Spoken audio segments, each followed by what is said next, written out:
Morning everybody. I wanted to talk today about excuses and about obstacles and difficulties that present themselves. Now I know I did a video on this last week touching on overcoming challenges that we face, but I wanted today to talk about excuses that sometimes we can allow to take over our lives sometimes, and in some instances prevent us from actually moving on and achieving our goals and achieving where we want to be in life.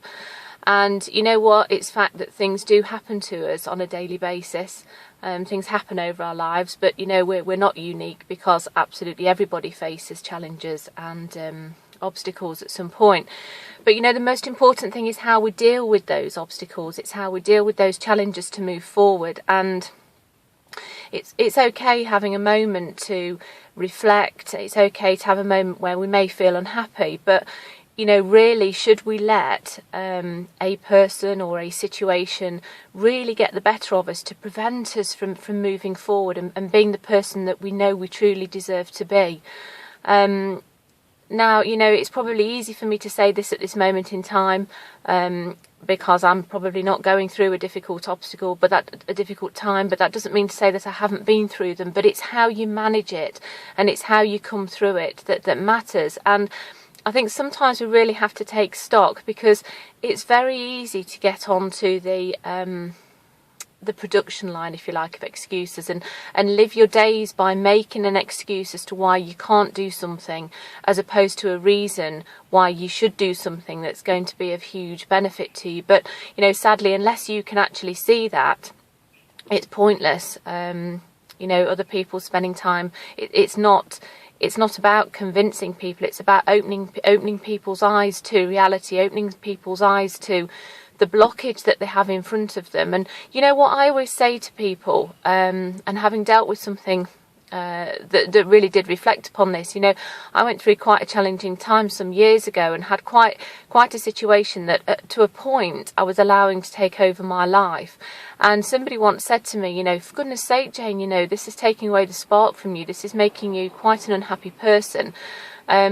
Why don't you deal with what you have to deal with regards to the situation, and put it in its box, and put the box in a cupboard until you have to deal with it the next time, and shut it out of your mind until you have to deal with it for the next time.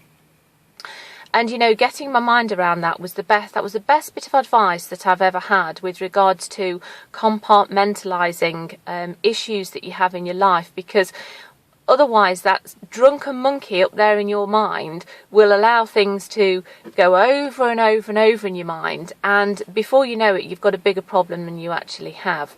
So it's all about streamlining challenges, streamlining difficulties that you face in your life, difficulties that you may be facing today. I'm hoping this is going to help people who may be finding life a bit tricky at the moment, and maybe going through the old rigmarole of making an excuse to not do things, making an excuse not to get started with something, making an excuse not to do something today that could really help to move their life forward and change their life. So that's me over and out for today. The sunglasses on my hair today are not because we're experiencing Caribbean type of weather here in the UK. I have been swimming, and they sort of act as a bit of a hairband, if you like, while my hair's in a plait soaking wet at the back of my head. So it's a bit like the newsreader situation, you know, they wear jeans from the waist down. So from the front it's okay, but the back it's soaking wet with the glasses in place to hold the whole lot back. Okay, so I'll talk to you again soon.